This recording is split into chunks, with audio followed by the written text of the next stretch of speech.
live.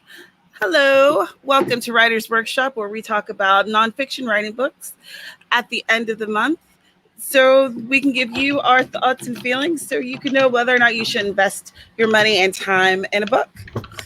So let us introduce ourselves, and we'll start with Alina, since you are at the top here. Thank you. Just a second, because we're not live for me yet. So, now we are.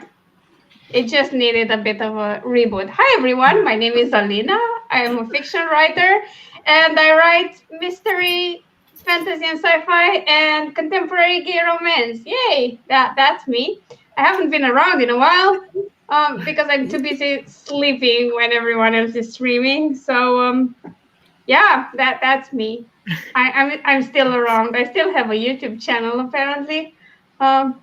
Although the only video I did is thanks to Tamara. Thanks, Tamara. It's my project authorship video.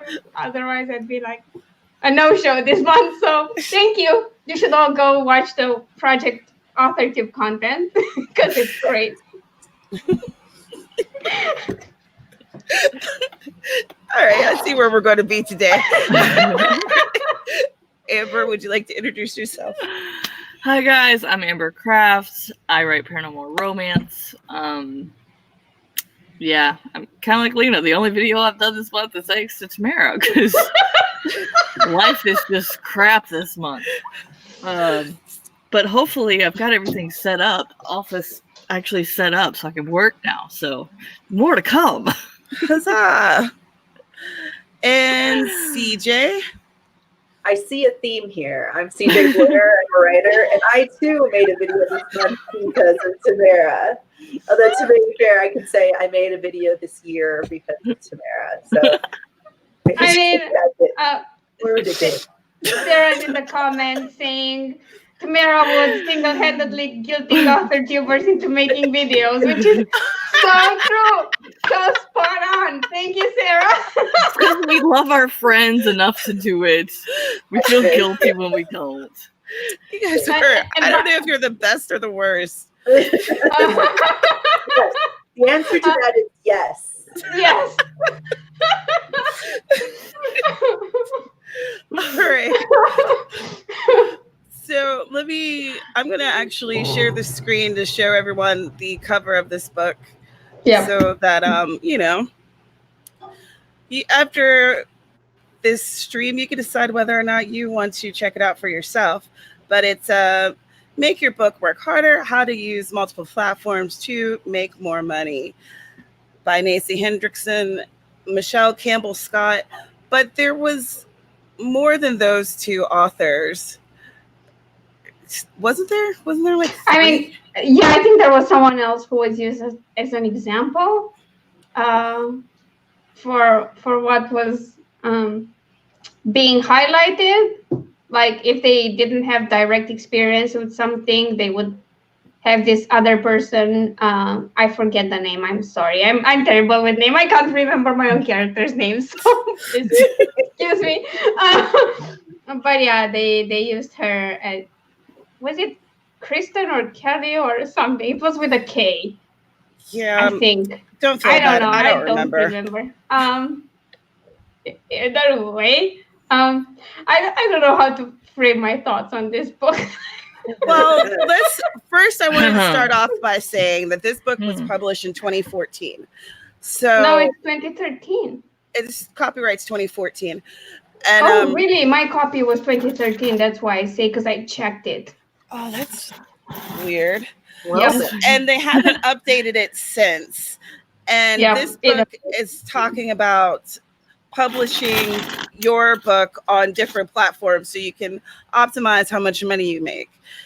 And if this was a book on craft, the book being 5 years, 6 years old would be fine. But is someone outside yelling at my fucking door? Sorry. Wow. All right. But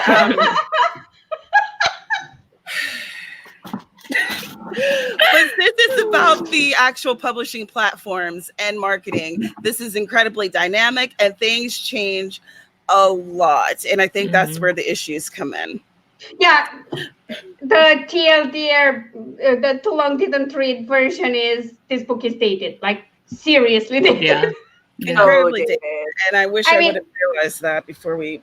Yeah, the thing is that if you read through it, there are tidbits that you can take and use, but more as a general idea. So if someone can summarize the book for you, or you can read through the titles, I don't know. There was some, but there's so much outdated information that those important bits are lost. Like there's an entire chapter on CreateSpace that hasn't been around for a while now.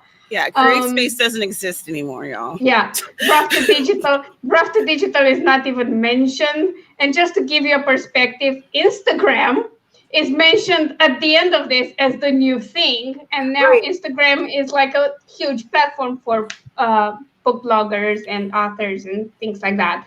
I mean, it's definitely above Google Plus, who no longer exists, and LinkedIn. Right. That was one of the notes that I wrote. Is like, does this even exist anymore? No. That was definitely my biggest problem. I read 74% of the book, and then I stopped because I was tired of fact checking to see what still existed and what didn't. Yeah, a lot of the resources they mentioned are no longer valid or no longer good, or there are just better options out there. Yeah. But there's definitely some... Oh, go ahead. No, you go ahead. I was going to say, but there's definitely some information that I feel could be helpful. I don't recommend buying this particular book because it is so dated. And while you're trying to learn things, and if this is your first foray into trying to learn about marketing your book and about publishing on different platforms, then this would be dated.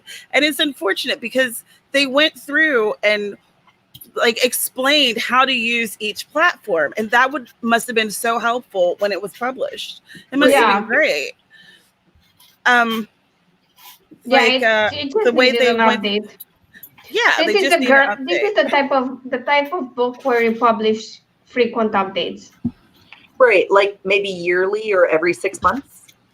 And I know that would be a lot of work. Would be okay. But I think that even every 2 years would have been better than this. You know? Like I just also, and I think it was mostly at the beginning, but I do want to say something about editing. Have somebody else read your book, because the first 3 chapters had more typos than any professionally published book should ever have. Like, every book has some typos. Yeah. And that's okay. I don't have a problem with that. But this was consistent and egregious. Just saying. Yeah, I tried to look past that till I got like further in the book and saw how dated it was. I was like, okay, now I'm just done. Like, one thing's bad, two's the other. Like, so Sky said that was my biggest issue as well, how dated it was. I agree. If you have KU, it's worth reading for newbies who know nothing of marketing if they take it as a stepping point. Yeah. Well, I mean, like I was saying earlier, there are better books for that. Sorry. Go ahead. No, what I was gonna say was, I was like, well, I saw the Audible part, and I'm like, well, I'm researching Audible, so maybe it's got something that even though it's dated, it'll be okay. And yeah, I guess at some points it does, but then, like you said, it's so dated that there's so many more options that you can find a book that was better suited for what actually it has now. Right. Plus, what I didn't like about this book is that even at that point, you could go direct to certain platforms. Mm-hmm. And they mentioned smash words and things like that. And they say you can use that to go direct to publish on multiple platforms. But they never say like, hey, you can just publish on Barnes & Noble. I mean, it's clearly written for the US and UK market, basically, because ACX doesn't exactly work outside of those markets, by the way. Right. Sorry to break it to you. So for those markets, like publishing on Barnes and Noble was a thing at that point. Right. Also Kobo Writing Life started way back, earlier than I thought, and going direct was always a better option. Right. Just because, like, you get more of the royalties. Dal, we're talking about make your book work harder, how to use multiple platforms to make more money. And I think, had they focused on the principles behind, Yes, barring an update every week, an update every year, if they just focused on the principles and said, these are principles of how to make your book work harder, here are some examples.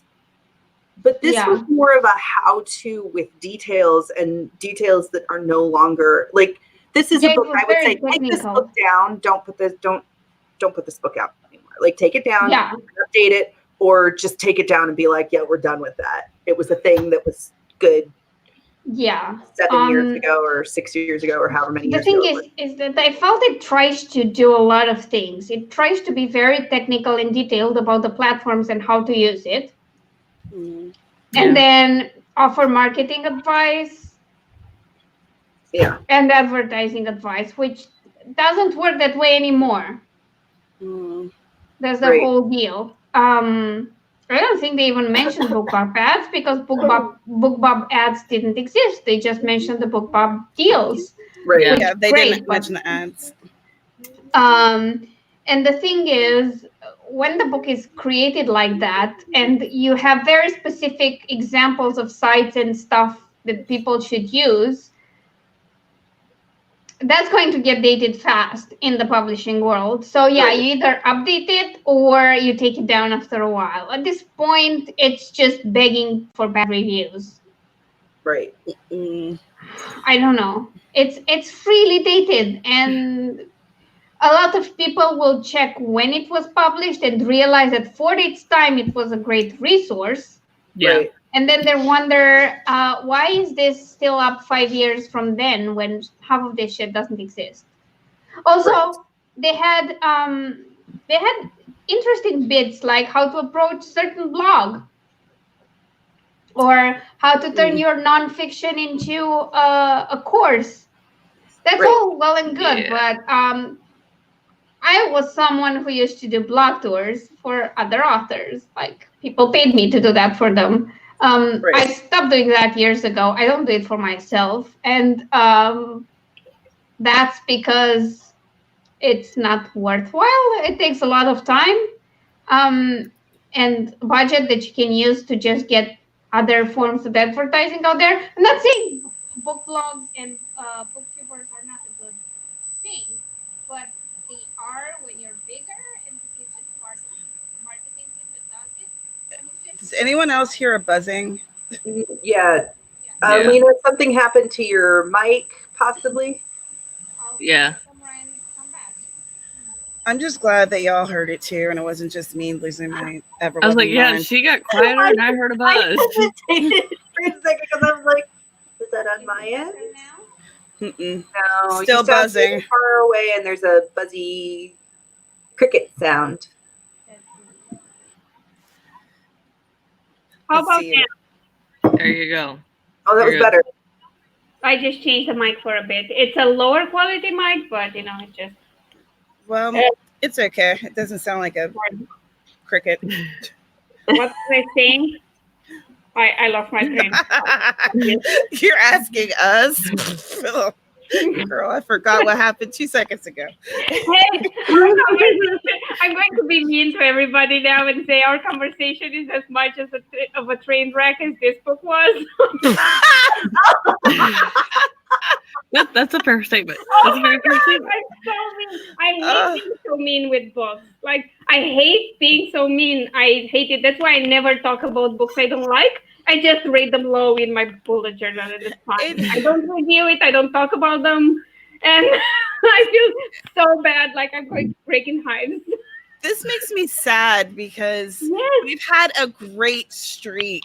Mm-hmm. Like, this is book 9. So that was 8 books that were, if not excellent, really good. Yeah. Yeah. Well, and like I said, I think for its time, it probably was good. Actually. Yeah, I guess the streak had to end, but dang it. Let's see, what did Sky say? Sky said, reading it, I felt like I was reading a textbook, honestly. It was extremely detailed and everything it talked about.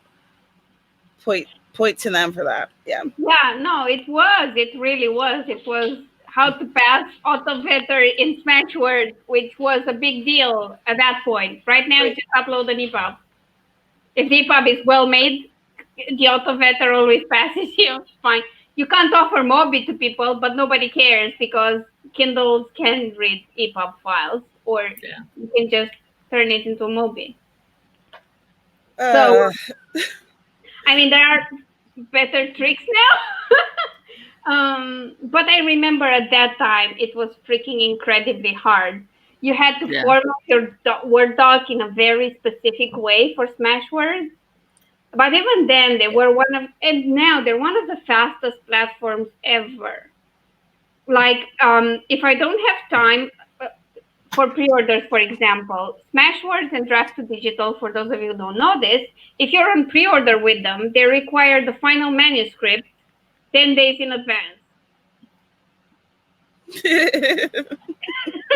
I struggled to get it 4 days in advance for Amazon because such is life. So the thing is that I just put my pre-orders on sites that let me upload later when I'm rushed. So that's Kobo, Google Plus, and Amazon, which is great. And then I have to figure out when to release on the other platforms so that the book shows up on the same day. Smashwords is not the problem because you put it there now, it shows up on their site instantly, and then in a few hours you get a pass or not for their premium catalog. It's so freaking fast. But of course, I only need them for their actual websites because the other sites that I distribute to through Smashwords are not that important or that fast. So it's something you need to fine tune. Also, dude, I like that they talked about the coupon codes. I forgot to say this about the book. That was spot on because they explained the coupons, because I find that so amazing for Smashwords because you can do very detailed things, like you can have coupons for a certain percentage off or fully free, limit the number of days they're available, or limit the number of downloads. So you have so much range in what you can do, and you can get very specific and very group oriented. So if you want to do something just for your newsletter, it's really easy. I wanted to know, because I remember when Amazon would do like a price match with Smashwords, and they mentioned that in the book. Do they still do that? If you have it at $0 on Smashwords, that it'll come up as $0 on Amazon? Not with the code, because first of all, they don't price match to Smashwords. They haven't done that for years. Like, you have to have like Barnes and Nobles and Google Play and places like that for them to even consider price matching. Because they don't care about Smashwords. Smashwords is too little as a site itself. So if it's just there, they won't price match. But the thing with coupons is that it doesn't affect your list price. So on Smashwords, the book appears for its normal price, full price. And then when you add it to the cart, you add the code, and then the discount is applied. Gotcha. So, yeah, no, they don't price match. Yeah, I was wondering if that was still a thing. So, not so much. And that's the problem. That's the problem. Yeah, I know, because in the past you could get the book out on Smashwords quickly and then go to Amazon and beg for them to price match. Now they don't anymore. Like, you have to have more sites that, and even then, if you're free everywhere, they may choose not to price match because they can. Essentially. Yeah. So in the book, they talked about like what app should I be on, and they mentioned Facebook, Twitter, LinkedIn, Pinterest, and Google Plus. Rest in peace. Oh my But LinkedIn. So looking at it, LinkedIn. Yeah, LinkedIn's actually a very hidden gem. Yeah. But I don't think that it's great for selling books unless you're doing like nonfiction type of work. I haven't. For nonfiction, it's amazing. Yeah. And for fiction, it can be. I mean, people can find you for interviews and stuff like that. Yeah. You can connect with other authors. You can connect with editors. You can connect with people who are in printing or marketing materials and stuff like that. So it's a business network, not necessarily a sales network, unless you're doing nonfiction that matches whatever's going on LinkedIn. Right. So in That's what I thought. Y'all's opinions, which apps are the ones that people should gravitate toward for 2019, 2020? Well, I already mentioned Instagram is pretty big. I don't have precise data on how many books they sell, but just for the marketing and visibility and branding, I think Instagram works great. Facebook is still pretty big, but I think it's more focused on groups now because those get the most visibility. You need a page if you want to do advertising, and the page is important because you can link it to your Instagram account and have a business account on Instagram that gives you a lot more insights. Yeah, you can see your numbers from the back end if you have a business Instagram account. Way better. Like even for stories, you have way better analytics if you have a business account, and it doesn't change anything else. Twitter, I don't use Twitter to buy books. I use it for completely different reasons. For me, Twitter is like this place with a lot of people talking in the void. But for me, I mean, I've been on Twitter for a long time. I'm a veteran for both Twitter and Facebook. It's been like, I don't know, over a decade for both. Since their conception? Almost. I'm trying to remember if they dropped the when I joined Facebook. The Facebook. I know I remember hearing about them when they were still a college app. So yeah, I didn't get on board immediately because I couldn't get an account yet. And then by the time I joined, they were kind of big. But yeah, so the thing is that for me, Twitter is a mishmash of a lot of interests I had during my lifetime there. But they kind of work together because before this, I was doing PR and marketing. So it's kind of a good blend. So yeah, but those three and YouTube, obviously, they did mention YouTube. Did you notice that? They mentioned about... Yeah. Right. Yeah. And then explained what it was, which... Yeah. And I know there are people in the world, I understand that there are people in the world who don't know what YouTube is or don't spend a lot of time on it. Yeah, and well, in 2013, it wasn't that big. Yeah, at all. 6 years ago when they wrote it. Yeah. No, it wasn't a big platform. But the information that they have now is absolutely dated. That's not how any of it works anymore. You can't get into the partner program so easily anymore. Yeah, it does not exist. I mean, when I joined YouTube the first time before I took like 2 years of a break, I immediately joined the partner program. They had no problem with me joining. Right. Fine. They kicked me out later when they changed the rules, obviously. But yeah, it was interesting. Alec, I know some people get a lot of engagement on Twitter. I just don't have time for it. It would take a lot of work to get that to work. I just chat with people sometimes. Well, I don't know. I get a lot of engagement on Twitter, but I spend a lot of time on Twitter because that's my favorite place. Sky said LinkedIn always surprises me. heard people swear by and others curse it to the depths of the underworld. And then in terms of Instagram, she said, Instagram is beautiful for bookstagrammers. Pretty pictures with your books that make it look appealing for future customers / buyers. Mm-hmm. Well, that's the thing. Like, sorry. That's okay. I wanted to look through and see what people were saying in the comments for a little bit. The Naked Firefly says, trying to use Twitter more, but half the time I don't know what to say. With Twitter, I think that if you're kind of uncomfortable with the idea of just talking out into the void, I find it really helpful to just join in on conversations.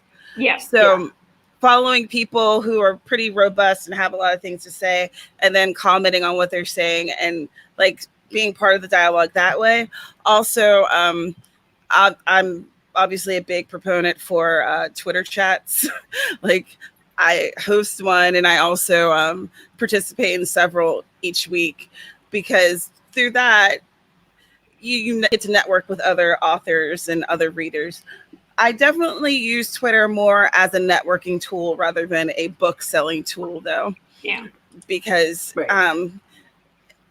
I think that all of us have been on Twitter and have seen accounts that are just like, buy my book, buy my book, buy my book. And it just becomes white noise. No one cares about it. It's not interesting. You're not engaging. Twitter is very much engagement focused. And no, the thing is, I feel like over the years, I stepped back from a lot of things. Like even Facebook, I just go on certain groups and that's it. I have an app for my Facebook that pretty much eradicates my entire timeline and replaces it with a motivational quote. I don't see my newsfeed anymore because it's annoying and depressing. And I feel like Twitter is even worse at times. I've seen a lot of drama unfolding on both Twitter and Facebook, and a lot of it is from people who just jump the gun and don't research stuff. And that annoys me. If I can disprove what you are shouting about in like 2 seconds of a Google search, then we have a problem. And sometimes it's people I really admire doing this, and I just don't want to see it anymore. Because I'm like, I like you for what you wrote, and your opinions are sometimes crap. Because you didn't Google for 5 minutes, and you were just joining in the, cancel culture, which is annoying. Like, oh, this guy wrote a really bad thing in his book because a woman was carrying I don't know what in her vagina and she was killed. And that's not possible, was the main reason why the guy was the worst human being ever. And then I Googled stuff found by police and medical professionals in women's vaginas. And I wish I hadn't.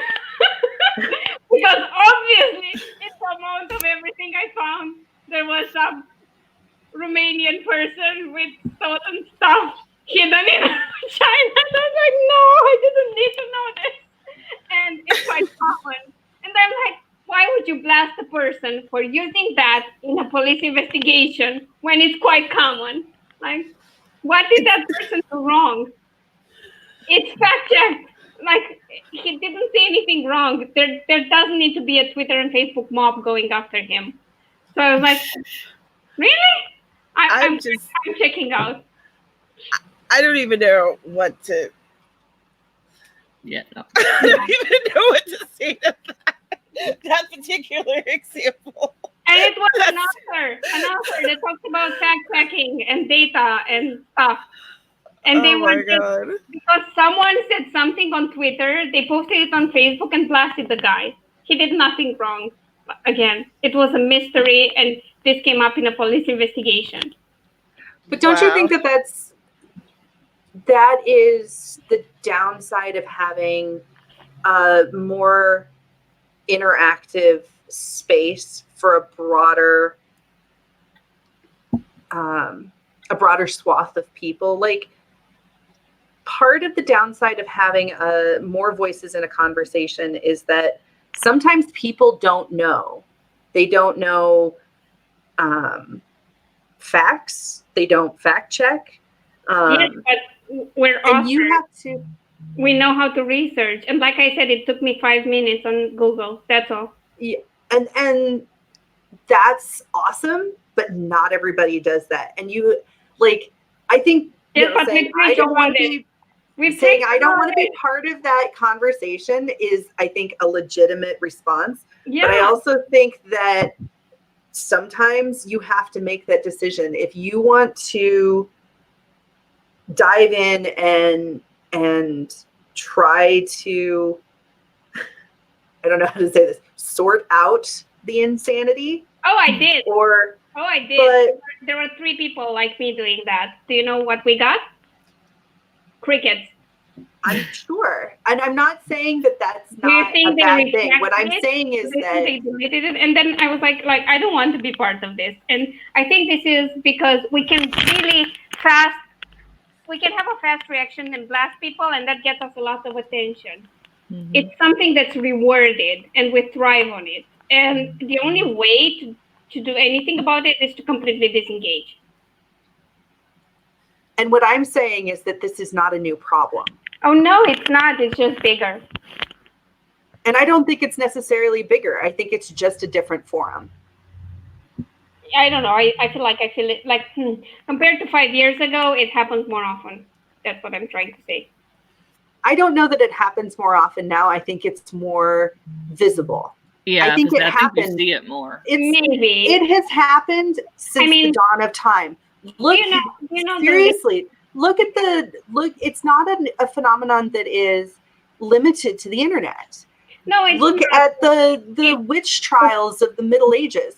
Yes. What you're talking about is a phenomenon that is extensively human, and I think backing out of it is a perfectly legitimate response. But I also think that you can't say that that's the only response or even the best response. Oh, no, it's the best response for you if you want to just, preserve your sanity and not waste your time. But for other people who just want to change perspectives, maybe it works. Maybe, I don't know. Like I said, there were a lot of people chiming in and all of us got crickets. So, and it wasn't like everyone else got crickets. Everyone who responded positively got a lot of likes and comments and whatever. And if you were trying to bring this back into the realm of fact checking, you were just like ghosted. And the thing is, I agree with you. It's an old thing, but I feel it happens at a very big level. I don't know if you know this, but a few weeks ago there was an insanity on Instagram with everyone from the guy in Spider-Man posting that stupid text post that I do not allow Instagram to use my content and whatever. Like all the celebrities were posting that on Instagram, and everyone who was saying was like, "Did you ever read the terms of service?" So like that means nothing. They can still use your content for advertising. It's in the terms of service, and it was like every major star in Hollywood promoting that. Well, it's worse. It was like people of a certain age who don't recognize what like a trolling meme is. The guy in Spider-Man is 20-something. Like, what's his excuse? I don't know. He's 20-something. Do you remember yourself at 20-something? So let me tell you, 20-something. No offense, and I want to make this very clear. I am not trying to offend 20-somethings in any way, shape, or form. But we are all stupid. Yes, but we know what memes are. Yeah, but not necessarily responding to them positively. Yeah, maybe. Like you might know what memes are theoretically, but you don't necessarily realize that there's a moment there that's a meme in that moment. You respond, and at 20-something, you are not capable of thinking long-term all the time. Like there's a significant amount of research that says 20-somethings aren't ready to think long-term yet. Maybe. The brain doesn't solidify. So saying, oh, you're 20-something and you did this and you should know better. Yeah. Like, no, to me, that's not someone who's not aware of the culture and how it works on the internet. It's not like my mom who would have seen that and thought, oh my God, they're going to take all my photos and use them. You know, that was my point. I'm not saying that a 20-something person is completely sane and does all the right things, because I've been a 20-something person. I remember I did a lot of stupid shit. Like, it's fine. Like our first response was usually the first thing that popped into our head, and then we thought about it later. I probably shouldn't have said that. Oops. Let's see. What are we saying in the comments here? Sky says, I know I've said things 10 plus years ago while being a dumb, naive kid who hasn't learned better. And there's people who will still hold that against me, even though I've learned better. Well, oh, yeah. Yeah, that part with never forgetting whatever mistake you've ever made, it's super annoying to me. Mm-hmm. Let's see what else we got here. Alex says, issues are being held accountable now, so it's more apparent. If you're doing things that are phobic at all, it will be called out. Yes, and yes, we were talking about Twitter, Nihilist Geek. It's all great if you call out actual issues, but if you call out people who've done nothing wrong, I think that's not the best thing ever to happen. Because witch trials, anyone? Well, and I just think that's part of the reason that I don't do Twitter that much anymore. When it first came out, I was a really big proponent of it, and I still go on and do like hashtags of writer stuff. And yeah, you know, we had our journey to publication for a while every week, but I think now that's probably why I have pushed more towards Instagram, LinkedIn, and honestly, I'm getting into TikTok now because I feel like those platforms are so mature now that eventually they're going to stop. They're going to either go down in popularity or they're going to eventually just go away.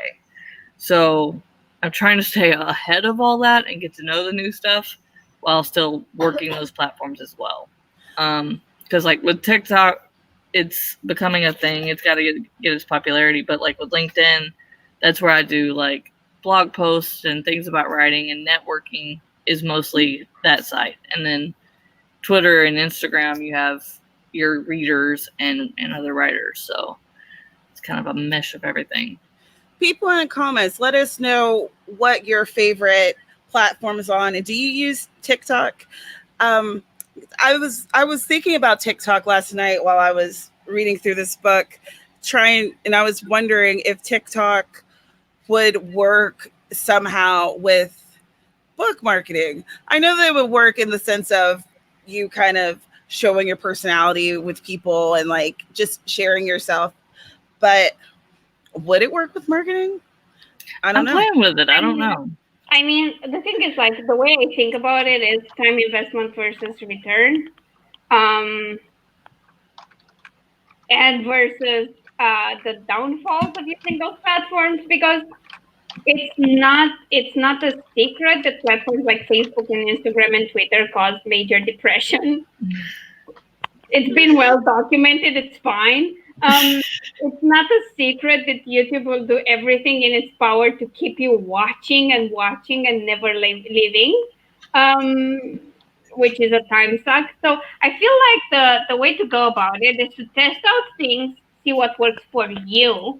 And then I feel like the more you're on a platform, the more niche your usage of it gets. Because now I go on a certain handful of writing groups that I'm fine with and spend my time there on Facebook and my group and my page sometimes.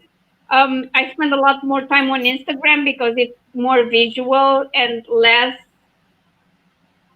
I don't know, fighty.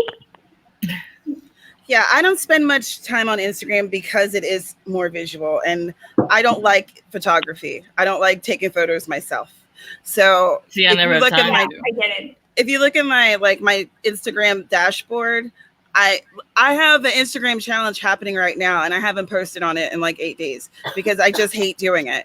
Like, I'll post on my Instagram stories, but my actual dashboard, not so much. But my point in saying that is that you as an author do not have time to do all of this. And that was one thing that they didn't mention in here. Like, there's no way for you to conquer every single freaking app. Impossible. And find your favorite 2 or 3. Find your favorite 2 or 3, figure out how it works best for you, and go with that. Don't invest all of your time in all of this stuff. It's too much. And there's not enough time in the day. Let's see what people are saying about TikTok. The goal is get a VA. Yeah, some of us don't have the money for that. I said the goal. Not the reality. Dal said, TikTok is weird. Alex said, I can't do TikTok. It's way too extra, even for me. Sarah said, I love TikTok, but I don't post. I mean, I love watching certain compilations. Yeah. I've seen, I think PewDiePie did a series on them, and then Jacksepticeye and some other people did TikTok compilations, and there were TikTok art hacks and whatever. Those are funny, but then it's weird. I do agree it's more directed at young people, and I think Michael said that. And by young, I mean very young, as in teenage. Aphrodite said, I've been checking out TikTok, but I haven't used it yet. Mm-hmm. Janita said, I haven't used TikTok yet, but I heard it's okay. Dead Named Dan, TikTok is a definite no for me. Aphrodite said, I think I'll get TikTok a go in November and see what happens. Yeah, keep me posted. I'm interested to know. And Alex said, TikTok is pretty much the new Snapchat. I've always thought of it as the new Vine. Yeah, same. More like the new Vine than the new Snapchat. Dal said, I did like 2 TikTok videos, and I'm like, nah. I get that. TikTok is for a young audience. And I agree that I do think it's for younger audiences, but maybe if your writing is for younger audiences, maybe that would be an avenue to tap into. But I don't know. I mean, I feel like TikTok content has to be done a certain way. And you're either okay with that, or if you're creative enough for it, or you're not. Yeah. And it's a lot of responses to other people's TikToks, and you get like weird effects and whatever. And they're like, I don't know how to do that, and I don't want to learn.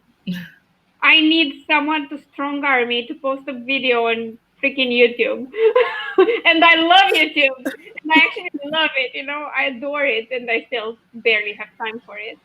Well, I think a lot of things that maybe start for a certain age group or audience or whatever, but once everyone gets the hang of it, then it expands. And that's why I'm like trying to figure it out now in case that does happen. True. Because as they mature, they may bring more things that as an author or a reader or marketing you could use. Yeah, but I'm a big proponent of focus on platforms that you kind of enjoy using, because if you don't enjoy using them, there's no point. So if you like TikTok, go ahead. It might turn out great for you. Certainly it would turn out better than forcing yourself to do, I don't know, the now defunct Google Plus and hating every second of it. I'm using Google Plus as an example just to not offend anyone. I liked Google Plus, but I knew it wasn't gonna happen. It wasn't hitting for people. Yeah. But I liked it. It was like a good tool for finding information. Amber, does your daughter use TikTok? She is going to start with me. I told her she couldn't do it unless I knew how it worked, what it was doing, because she's about to turn 13. Oh. And and everyone else has it. And so I was like, well, I'm going to get to know it, so then you can do it. But before that, no. Like, we'll watch stuff, but she hasn't done any yet. Yeah, I was wondering about that, because I think that it, just as a parent, it makes sense to know how these platforms work. Yeah, I mean, I have no fear she would do anything. I just want to know how the platform works before I give her the okay. And, there's other people out there, and some people are creeps. So, figuring out how to be able to, like, block people and stuff so you can, like, help her manage whatever she's doing. I think that's, like, important. Yeah, and she's a little entrepreneur, so, like, she already has an Instagram for selling slime and other things, and So, I already have to watch that. So the more platforms she's on, then that kind of adds more to what I have to do. Right. Yeah. It's good that you're hands-on, though. I always worry about parents who don't really recognize how these things work, and they're just like, well, my kids are just doing a thing. I'm like, you want to know what's going on there. I think I'm not that paranoid about myself and my data being everywhere, because I use most of these platforms as business accounts back when I had the PR and marketing agency. So my phone number, my address, they're all really easy to find. But I'm like, in Romania, good luck finding me and surviving the trip. It's fine. It's fine. There's a house like a few meters away, like 20, 30 meters away. I think they get raided occasionally and people get arrested. So yeah, sure. By the way, I'm not living in a ghetto. It's just So does it be like that? Life happens. It's just what happens. And then on the other streets, like, you can drive by and see people having a barbecue in the middle of the street. It's fun. So I feel kind of safe because of that. Plus, it's not like I can share my location on WhatsApp with people because it's not available in my country. Oh my God. I actually needed to do that with a friend who was trying to drive to my place, and I was trying to share my location on WhatsApp so that they can use it to drive here. And it was like, this is not available in your region. So, oh, great. But if I had a kid, I think I'd get them one of those Linux phones where you have a sandbox where all your apps go, so that it can't access anything else in your phone, just to keep them safe. Because, creepy people lurk online. That's a fact. Yeah, they do. And I agree with Alec. Teenagers are pervy. I was a teenager at some point, a long, long time ago, back when the dinosaurs roamed the earth. But I did steal all my mom's romance books to read them. Same. Me too. Yep. Michael, I wanted G Plus to work so bad too. I was waiting for Fetch to happen, and it never did. Aphrodite, don't worry about Google Plus because it's defunct. You don't have, that's one you don't have to worry about. Well, a few months. I know. This summer, Alex right? said, This summer, right? Yeah. Google Plus, right? This summer. Yeah. Yeah, it was like the official death toll, but it was already on its way out. And Alex says, I'm just waiting for the next social media platform. It will happen eventually. Rest in peace, MySpace. And that was kind of what I wanted to talk about with this whole social media aspect of this book, because social media is great. It's a great tool, but it is just a tool. You don't own any of your information that's on it, and it could disappear at any time. They can change things at any time. Like, think about Facebook and how now, instead of Facebook really pushing Facebook pages, they're pushing the groups. And in order for your page information to get shown, they want you to purchase more ads. Right. There's always a constant flux and change with social media, and even with Amazon. And that was one of the points of this book that I thought was really strong, when they were talking about figuring out how to diversify your market. That's basically what this book is all about. Diversify your market. Don't put everything all in Kindle Unlimited, unless you're just starting out like me. I'm just starting out. I'm just starting to get readers. So I'm trying to test those waters, but eventually I'm going to go wide. And so this book was talking more about how to go wide and how to get more money out of each book that you publish. And I really appreciated that aspect of it. Yeah, and again, it just needed to be updated. And websites at some point. And I've been talking about this throughout my YouTube career. You have to have a platform that you own. And that's always going to be your website, because you can register a domain, you can buy hosting, and you can put your website on it.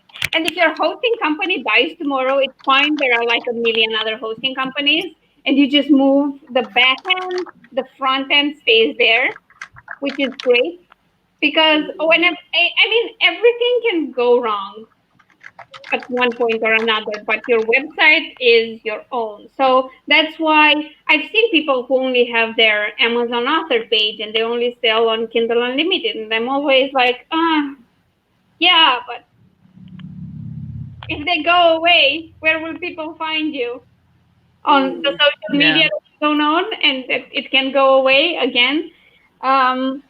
And by the way, I think platforms like Twitter, for example, is still around because there are just so many people using it, and it's a good manipulation tool if people want it to be. Because come on, Twitter has been losing users for ages. It's not doing well financially, and yet it's still here, unlike Google Plus. And it's there to gather data, so don't trick yourselves. It's why YouTube still exists, because Google needs data and ads and whatever. So own a platform of your own. Like, that's my advice. Just own one. Yeah, have your own website, have that newsletter, and try to integrate as much as you can. Reach out to people, try to find your readers. They're not always going to be, and that's the interesting thing about these different apps that we can use. Like, each one has its own personality. Each one has its own like usability. And it really depends on what works best for you, and just recognize that they won't necessarily always be there.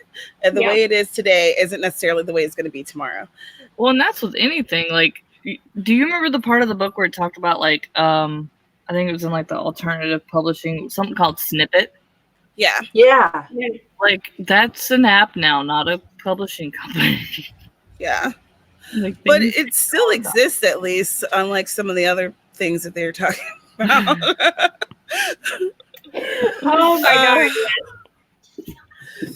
Also, they don't talk much about, I mean, they do talk about specialty things for nonfiction, but that's about it. They don't talk about specialty things for your genre. They're very general in that aspect. So what I'd add as a piece of advice is, for everything they recommend, look for specific options for your genre. I know that because like I said, I do write contemporary gay romance, and a lot of my other books are LGBT romance or fiction. And I know there are LGBT specific newsletters that I can use to promote my books, which for my audience would work better than a general newsletter like Fussy Librarian, which I tested, by the way. Also, for any piece of data you get another source, see if they say it's okay, and see for what genres it's okay. It's very important for every resource that's ever suggested to you to see if it matches your genre, because things don't work the same way for all genres. That's true. And some platforms are just, it seems like people who read a certain thing just go to that platform. Like, that's just the platform that works for them better. One thing that they mentioned was that I thought was interesting, I hadn't heard of before, was blurb.com, which is a platform that if you are someone who's a photographer, that you could use it to sell photo books, like tabletop photo books. I thought that was pretty cool, and it still exists. I looked to check it out, and like right now they're doing like a sale and stuff, but I thought that was just interesting. So there was some things that were interesting. It's just that it's even there, I follow a lot of art YouTubers because of my art interest, and a lot of them do art books, and zines and stuff like that. And I've not heard one of them mention blur.com. They use other services, probably because they're cheaper, and probably because they don't do that huge of a book. But I've seen a lot of them using Kickstarter to fund their projects. Yeah. Like when they do books for, like, art books for Inktober, they start a Kickstarter at the end of Inktober, and then that's how they sell stuff. They sell original art too, and prints and pins and whatever, and the books themselves. So even there are a lot of alternatives now that people use, and that's why I think when you pretty much aggregate a lot of resources, which this book does a lot, you either commit to updating it or it will get dated. It's unfortunate, but that's the truth. Dal, Squarespace is not free. No, it is not free. No. Actually, it costs a lot depending on what you want to do. Yeah, it could be pretty pricey. Yeah, if you have a shop, like if you have a web shop, a store of some sort, then it gets even pricier. Yeah, like my website right now is through Doodle Cow, but then I'm switching it to Wix. So. Yeah, I mean, there are platforms like WordPress and Wix and whatever that offer the free options, but those are usually branded somehow. They're harder to optimize and things like that. Or they give you options to have your domain there, but for that you pay. And yeah, I always went with self-hosted WordPress. So I had the WordPress backend, but I was hosting this somewhere else, and I was the only one managing it. And the cost was, the hosting service. But that's not necessarily easy. I do it because I have a friend who's good at this, and he manages our servers, and I just log in and post it, basically. So I think an option like Wix or Squarespace would be good, but then if they go away, you have to make sure you know what they use in the back end and how you can transfer that when you provide them later, which is the part that worries me. Yeah. So, do you have any last thoughts? We're at the top of the hour here. Yeah, I mean, I don't know what to say about this book. It's worth a skim through if you have Kindle Unlimited or some subscription service. Other than that, it's dated. It's not a bad book. Like, I feel bad. It's not a bad book. It was a good resource in its heyday. Not that helpful right now, unless you want to read like 200 pages or however long it has to get like 10 pages of worthwhile content. Okay, it's more than that. It's more than that. Oh my God, I feel so bad. It's okay. This bad to a book like on a platform. I've only been this bad, this mean about the book in private on the phone with my friend. I mean, like we all said, I don't think it was a bad book for its time. I mean, if you think back at that time, it had a lot of good information. But because it hasn't been updated, I mean, it's still not technically a bad book. It's just not updated. So none of it's relevant. I mean, very little. CJ, do you have any final thoughts?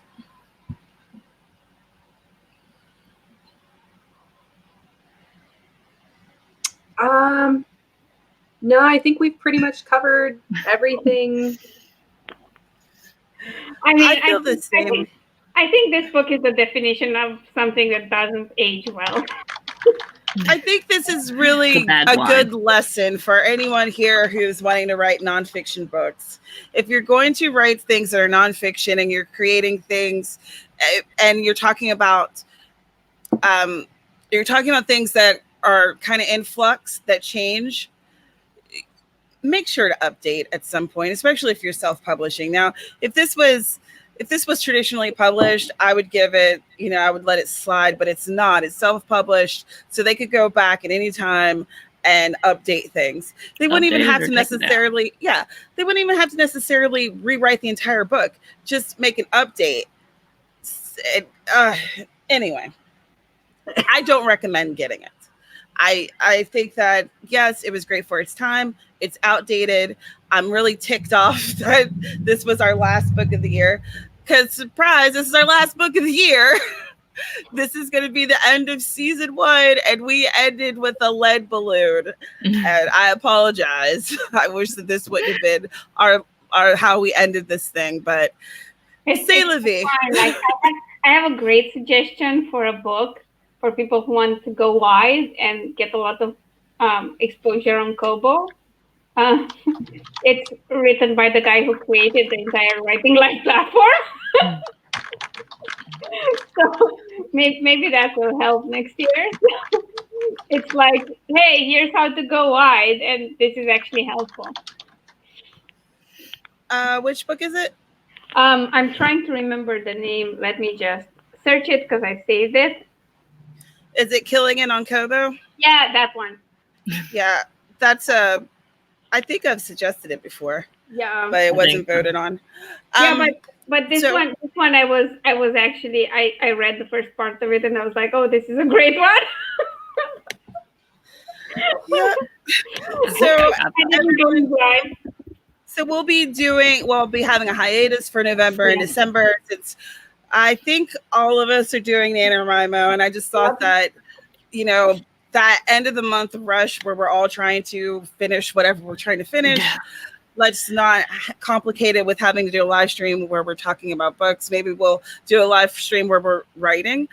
And in December, there's holidays, people are taking vacations. My birthday happens. I don't have time for it. So we'll be back in January. In the January episode, we are going to do kind of a little bit of a recap on the books that we looked at over this year, what worked, what didn't, what we would suggest, and how we have implemented things that we've learned. So that's what we have to look forward to in January.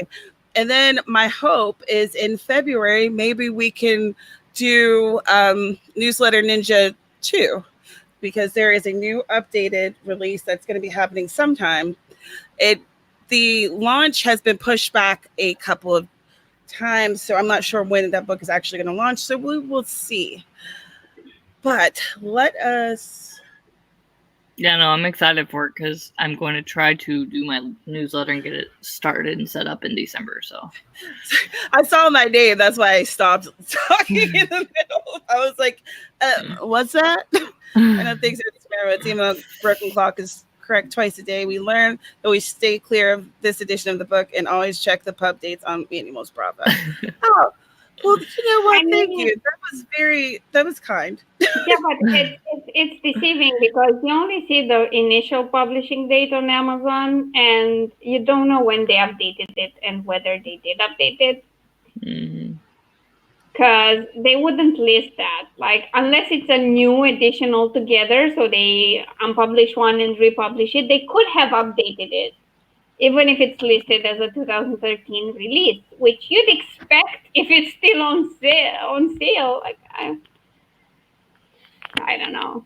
I'm a bit conflicted why this is still being sold as is with no note that, if you're publishing now, maybe.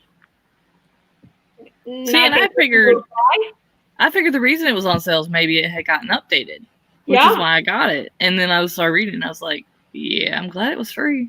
Yeah. That moral of the story, glad it was free.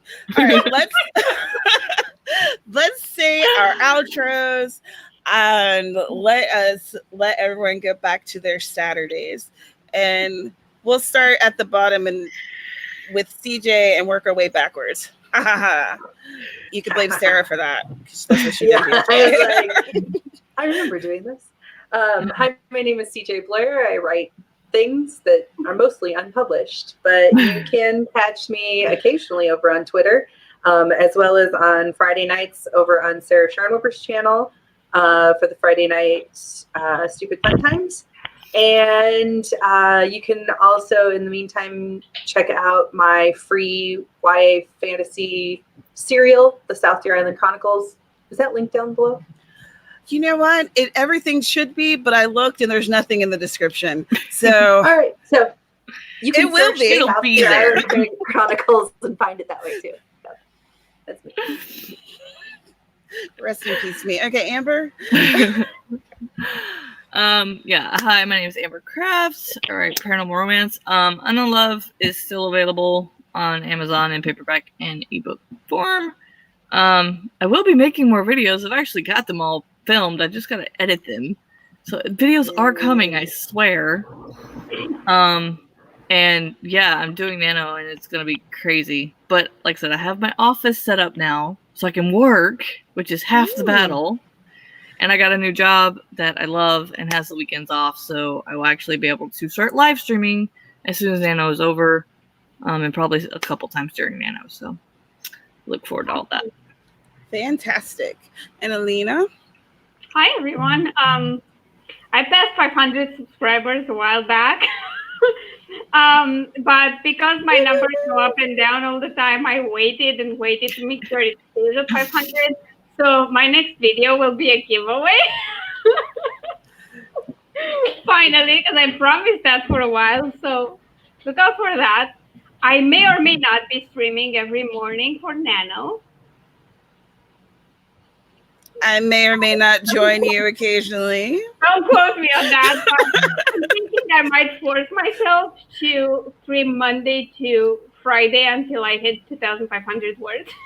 But I'm not sure that's happening. Currently, I'm doing Inktober. You can watch some of that stuff on my art channel, and I've just released 2 books this month. Which is why I'm this frazzled. So I released a prequel to my cozy mystery series. It's called Murderous Affair, and then I released the first title in the cozy series. It's called Murderous Homecoming. That was released yesterday. They're available almost everywhere. I still have to upload them on iTunes. This going wide is complicated. Also, if you can't tell, I haven't been live in a while, so I don't know how to do this anymore. So this is my dog, Ares. He's cute, so I hope he makes up for all my rambling. And as always, thanks for having me. Thanks for being here. Aphrodite, a reader magnet is a freebie to get people to join your newsletter, essentially. So it could be a free short story. I'm writing a novella. As Sky said, I think that she's writing a novella as well. Sometimes it could be like a couple chapters from your book, or to get people to, just to get people to come in. Yeah, this is lipstick, by the way. Samples work. When I started publishing mysteries, I use like 10 chapters of the first Owl Investigation mysteries as a magnet, and that actually. So once my reader magnet's done, I'm going to have it where it's on my Facebook page so that people can sign up for my newsletter. It'll be on my website. I'll have it pinned on my Twitter. Basically, it'll be available everywhere where I'm available. And then I'll tell people about it like in my videos. So, and I'll give it to like the people who are in my group and who are already signed up for my newsletter on my Patreon. So also you can do like newsletter promo bundles on BookFunnel or Insta Freebie. That helps a lot with cross promotion, or newsletter swaps with other authors where you can offer the reader magnet to their readers. So yeah, there's a lot of options. My first priority is to actually finish it for love of everything. Yes, it's coming. I know, Dal, that's not what you were talking about at all, but I'm like, that works perfectly for what I wanted to say. So yeah, Aphrodite, get at me and we can talk about how to do a newsletter, like, off of these YouTube streets. So to wrap everything up, hello, my name is Tamara Woods. This is my channel where I talk about books, writing, coffee, and tacos. Thank you so much for supporting Writers Workshop. I love this. This has really helped me to read these books. That's 9 books that I probably wouldn't have read this year if it hadn't been for my panel of friends and you guys in the comments coming and supporting. So thank you. I appreciate you so much. You have no idea.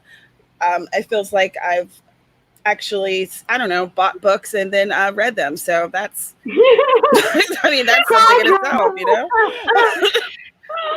I feel like deadlines help a lot. I really do. Even if I read it the night before, don't judge me. Sometimes you just have to do it that way. So if you want to join the Goodreads group, there's a link in the description. the description that hasn't popped up yet because StreamYard hates me, but it's going to be there, I assume. And then, I'm hoping that once we have more people in the Goodreads, we can use that as a jumping off point for book recommendations and figuring out what we're going to read in the upcoming months. So thank you for tuning in for season 1 of Writer's Workshop. Also, it's crazy there's a season. And we'll be back in January, the last Saturday of the month. And I'm sure I'll talk about this on my channel as we move forward. Happy writing. Have a great weekend. We'll see you again soon. Bye. Bye. Bye.